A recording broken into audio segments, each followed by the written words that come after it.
This is a listener-supported show. If you would like to see the Lesbian Romantic podcast continue into 2026 and beyond, please consider supporting the show today with a one-time gift on the website. Just go to lesbianromantic.com/support and scroll down past the theater section to find the one-time gift form. Or go to patreon.com/lesbianromantic and become a monthly supporter, which is not for everyone, but it really, really does help to keep this show going. Welcome to the Lesbian Romantic Podcast. This is Waking Up is Easy, Part 13.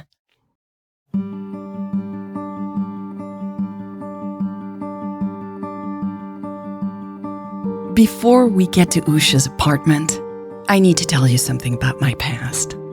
I know, I hate it when a book or series forces you to digest a flashback just as things are getting good.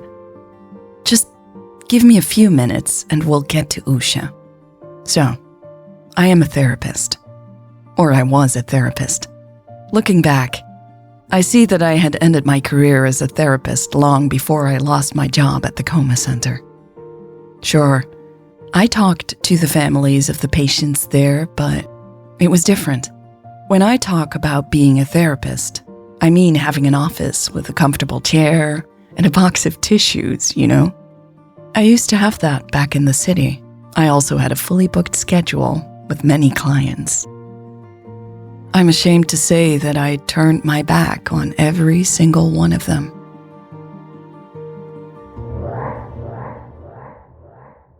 Dumpedwebsites.com, your place to find old websites people don't want you to discover. Results for search term Catherine Halifax. CatherineHalifaxTherapy.com. Last online 5 years ago. AI summary of website. This was the website of Catherine Halifax, a psychotherapist specializing in trauma therapy and nonverbal therapy. There is an update mentioning a discontinuation of patient consultations. The website received good references on other platforms and seems to have gone offline after a lapsed server payment.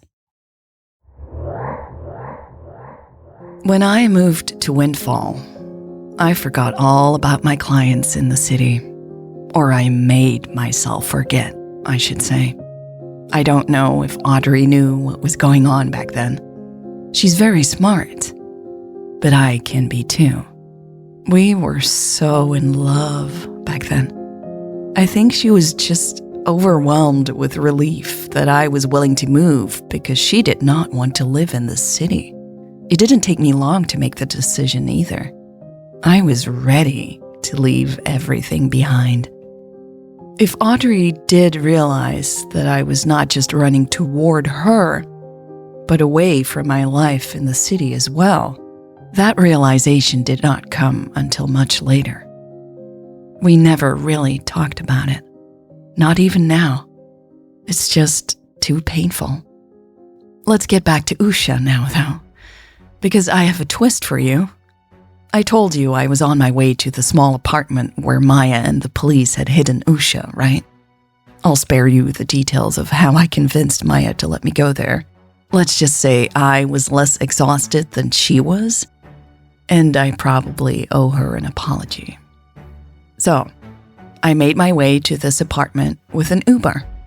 I made sure no one saw me, and I was even wearing sunglasses and a baseball cap, which I had found at the house Audrey's ex had brought me to. Just like in the movies. The twist? Hope opened the door. For a moment, I was stunned. Then, I thought this made perfect sense. Usha had been in a coma for months. She needed a nurse present. I would have just appreciated if Maya had warned me about her presence. Catherine? Hope asked, peeking through the barely cracked door. Maya sent me to help, I said, which wasn't exactly true. Yeah, she called me, Hope replied, still keeping the door nearly closed. But I didn't expect you this early. I wanted to travel now, before the crazy people wake up, I explained. It was now Friday, 4 days after Usha had woken up, and 3 days after Ellie Harkin had arrived in town. By then, Ellie had disappeared after her Thursday interview on the Mo podcast. The Quiet Peace Coma Center was now completely empty and guarded by the police to prevent reporters, conspiracy theorists, influencers, and random people from breaking in to have a look. It stands empty to this day, as you might know. The Windfall City Center was filled with television crews, the same conspiracy theorists, influencers, and random people who wanted to take a look around the now infamous town. Predictably, some neighbors were upset, while others were excited to make some money. I knew all this from checking the news on my phone earlier that morning at the safe house. It only made me more certain that I wanted and needed to get to Usha, and more certain that she would need my help. She doesn't need a therapist, Katie, Hope said, clearly trying to hide her irritation, but failing completely. I disagree, I said with more confidence than I felt. Can I come in now, please? I don't want the neighbors to see me. She needs a nurse, Hope said, more openly hostile now. And the neighbors are abroad. It's just us in the building. Hope, let me in, I insisted. Let me help. Hope finally relented and opened the door for me. But oh, if looks could kill. I didn't understand why she was so hostile back then. I thought maybe she was insulted as a nurse. Now I know better. Now I know about her website. Anyway, I stepped inside the apartment with my heart racing. I don't like to admit this because it fits into the sentimental romance tale that most people enjoy when discussing Usha and me. Still, there is no denying it. I had butterflies in my stomach that day. When I finally saw her, sitting upright on the couch, my heart skipped a beat, or 2 beats. The movie did get that part right. Gosh, Usha always looked so radiant. It didn't make sense after all that time in a coma, but that's how she looked. Radiant, beautiful, breathtaking. Action. I knew you would come. My God, you're already up. Yes, I feel so much better. The doctor said it's somewhat of a miracle. Are you okay? It's crazy you had to move here. It's just so... are you okay? I love it here. Can't you feel how wholesome this place is? It was so kind of Maya to let me stay here. Yeah. It is very nice here. I'm so happy you came so soon. I thought it might take you a bit longer. I came as soon as I could. And I'm not sure I can go back now.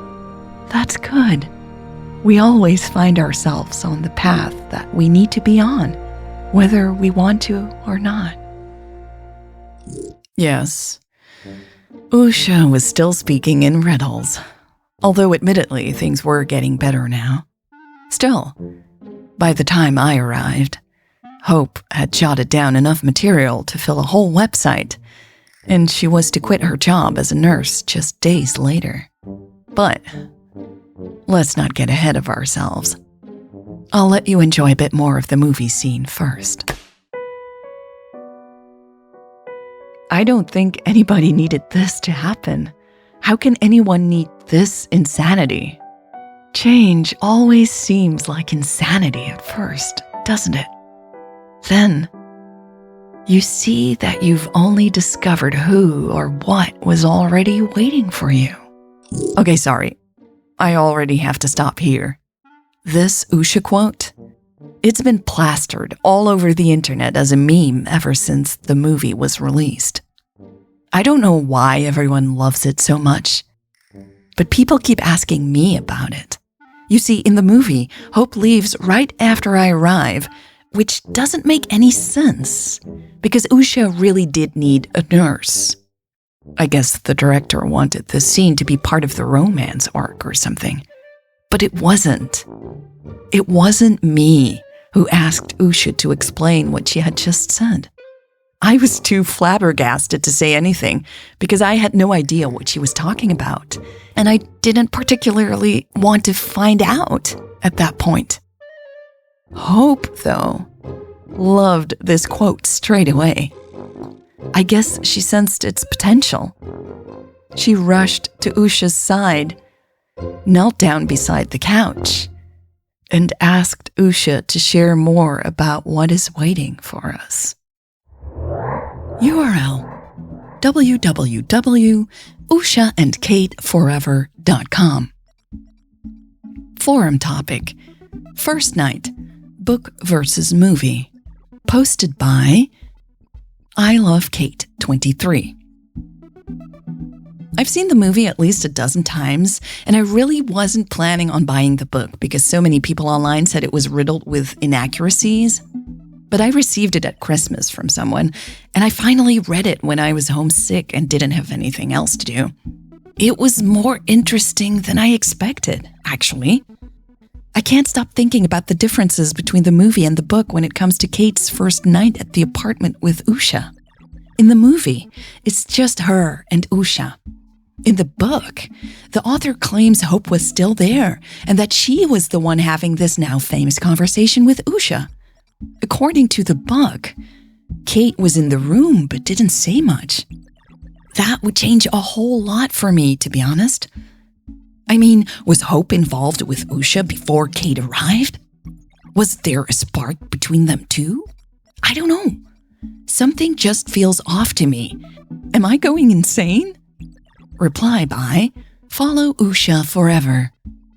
Hey, I'm so glad you brought this up because I think too many people just believe the movie and the influencers on all these video platforms. Hope actually says she was there too.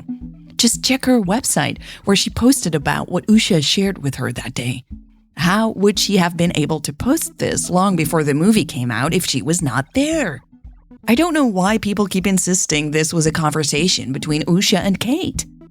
Reply by Kate Kiss Usha. I always thought Hope might have had a crush on Usha. I'm always surprised no one brings this up. I mean, even in the movie, it's insinuated, right? It's still one of my favorite scenes in the movie, though. I wish Kate or Usha would comment on the movie. Maybe someday? I really want to know what actually happened. I heard they were spotted together recently in a small town in Italy. Has anyone else heard that? I also heard from someone else that they split up ages ago. Ugh, I wish they'd speak out.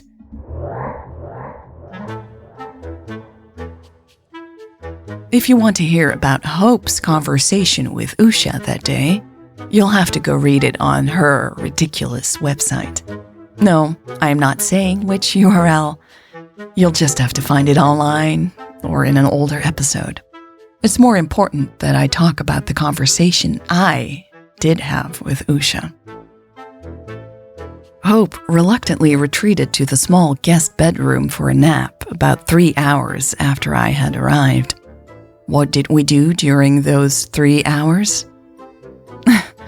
Let's just say it was very uncomfortable, and I seriously started to debate if I had made the right decision by joining them. That changed as soon as Usha and I were alone, though. We smiled at each other, as if we'd both been waiting for this moment. I really did hope you would come, she said quietly. Why?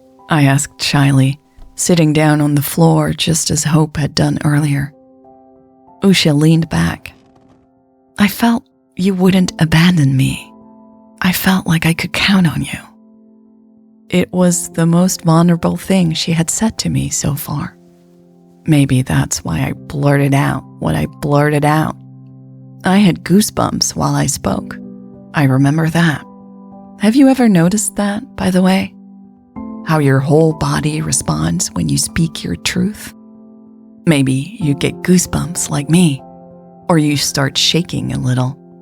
It is a bodily experience to speak your truth out loud.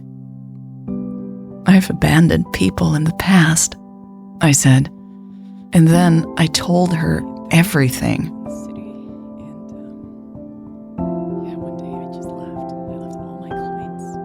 Usha does that. She inspires people to speak their truth. It's as if she woke up from a coma with some form of truth downloaded onto her system, you know? And it resonates with a lot of people. It resonated with me.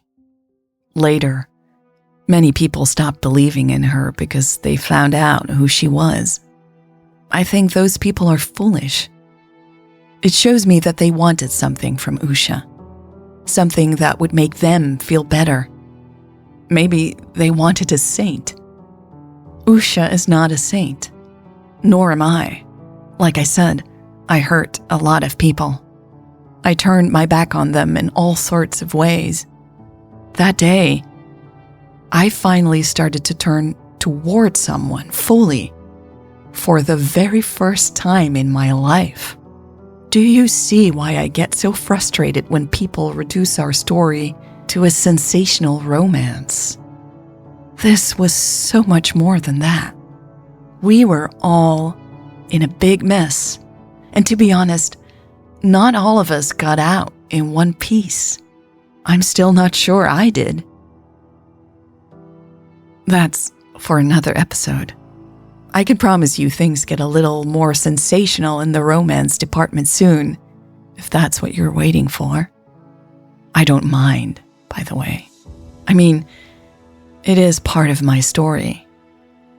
And it's a part I still smile about. Yes, this is a story of two people falling head over heels in a small apartment while hiding from the press, from conspiracy theorists, from the police, from influencers, and from an increasingly crazy world. Our romance is just... it's not the only story.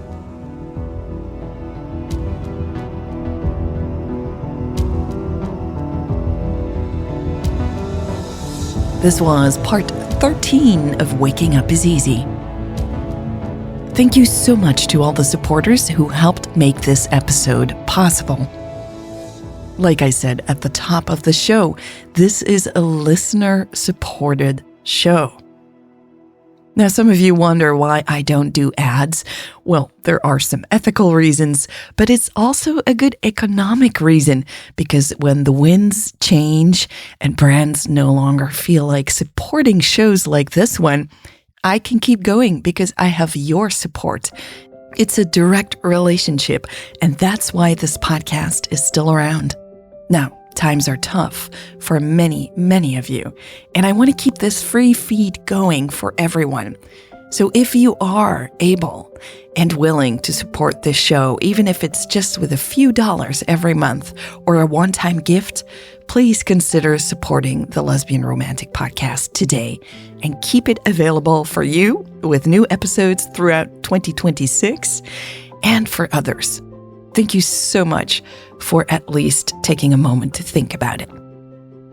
All right, that is all for this week, for this episode. It was a privilege to spend time together again. I keep saying it and I keep meaning it from the bottom of my heart. Thank you for coming back to this feed and listening to this story.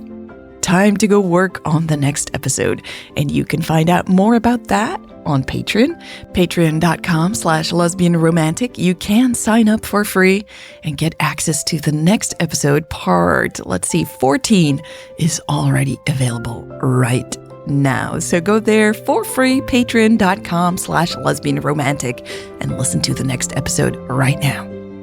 Okay, now that was really it.